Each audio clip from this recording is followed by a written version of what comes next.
Today we're going to talk about 10 secret tips to buying your first house, or maybe they might be good enough to help you if you're buying your second or your third as well. We've been selling homes in the area for over 20 years. Combined experience, what do you think, like 50 between the two of us? It's been a really long time. So hopefully we can give you some really good advice, give you some secret tips for buying a home. So number one, it's probably not much of a secret if you know anything about buying a home, but a lot of people skip this step.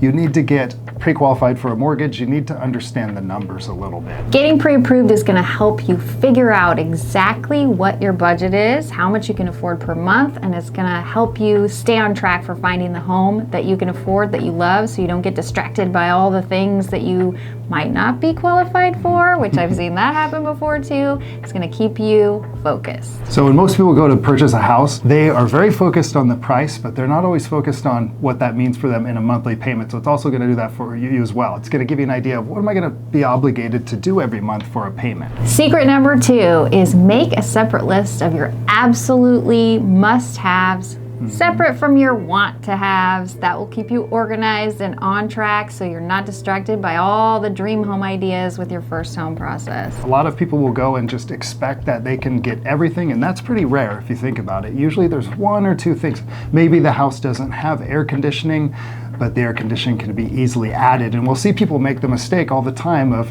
they'll try to find every home on the market that has air conditioning, and they'll be completely absent-minded to the properties that are probably the best fits that just don't have the air conditioning when it can be easily added. Next one, going along with number 2, tip number 3 is be prepared to compromise, because no home is going to be absolutely perfect unless you sit down and design that thing yourself. You're gonna see things that aren't quite exactly perfect of what you want. You might have a cabinet color that's not white and you really wanted white cabinets, or you might have a bathroom with flooring that you didn't love, or there's gonna be a list of things you're gonna have to compromise a little bit on. Dream homes become dream homes typically over time unless you customize that. And even in new construction, I would encourage you to look at that if you're wanting more choice. But the reality is even in new construction, there'll be people who come to us and we'll take them out to new construction. They'll want one single wall moved, and it's not really how it typically works out there. Know what your deal breakers are and know what you can compromise on. All right, secret number 4 is don't rush. Don't feel like you need to buy the first house that you see. It may be a good fit, but I can tell you that that rarely is the case that happens. It's usually a person buying their third or fourth home. They've been looking for a while and they go, this is the one, and they end up buying that house. But the reality is most people buying their first or their second home are gonna look a little bit. Another part of not rushing in is doing a little more research. Maybe doing a neighborhood walk, checking out who lives next door and what's around the corner, what's the traffic like, is there a school next door, things that might affect your property value. Just not rushing into that very first house on the first day. Give it a little bit of time to marinate. Yeah, the reality is a lot of people who do rush into that first offer, they're the ones that end up backing out of that offer. And it's just because they just didn't take the process and let the process come to them.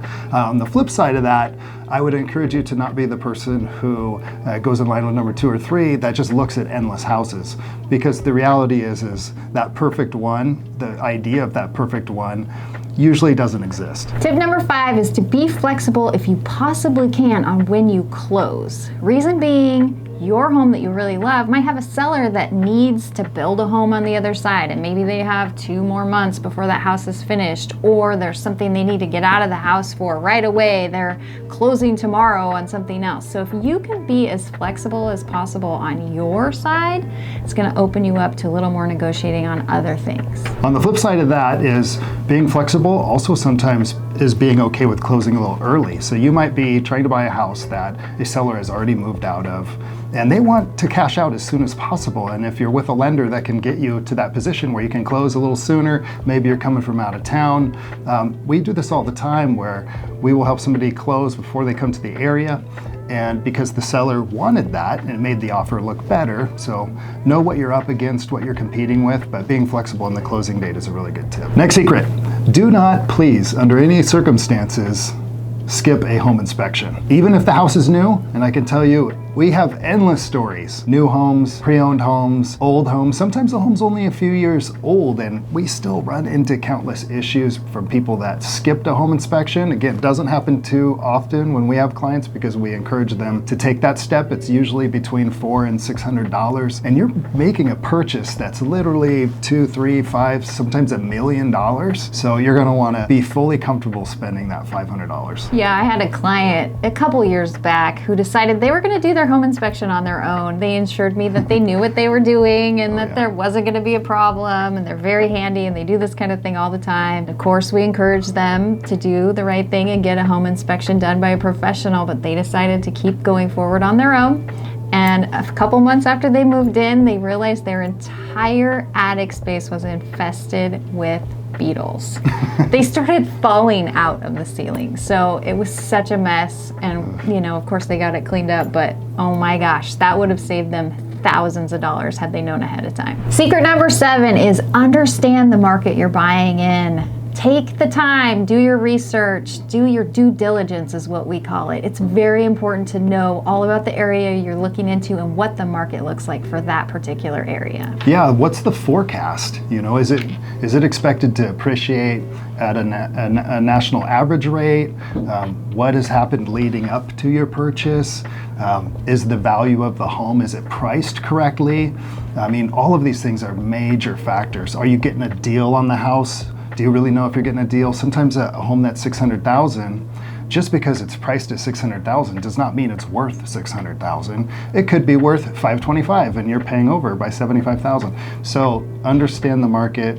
If you don't know how to interpret the market, then you're going to want to work with somebody who can do that for you. So secret number 8, okay, if you get into a situation that you feel like you're over your head, the real estate agent, parties haven't made you comfortable, don't be afraid to walk away, but know also when you can walk away.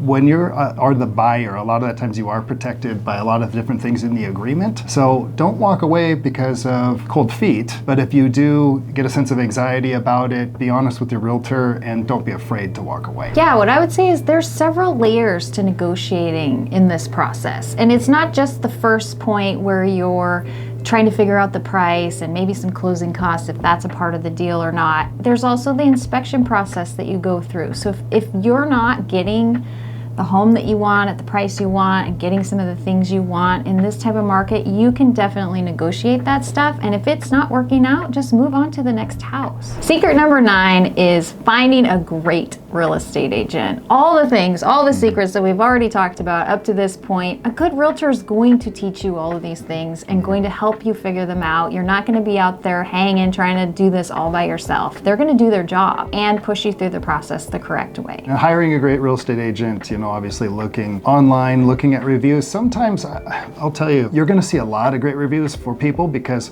most people never wanna write a bad one. So you're gonna wanna ask questions of the real estate agent to gauge their level of experience. Secret number 10 is do not be afraid to ask questions. I say this to my clients all the time. There's no bad questions. This is, especially if it's your first time, even if it's not, it doesn't matter. This is most likely the biggest investment you're going to make, or at some point, the biggest investment you've made so far in your life. So it's important to understand all the things. And so if there's something that's bothering you, making you uncomfortable, you're just curious about it, doesn't matter. It's a learning experience. It's something we do every day, but it's something you've only done a few times. So there's no reason not to ask. Yeah, there's no dumb questions. So the real estate purchase process is a series of steps. So as long as you always know what the next one is, you don't have to know the whole thing. It's really important to sit down and talk about the journey of buying a home if this is your first time, but don't feel like you need to memorize the overview.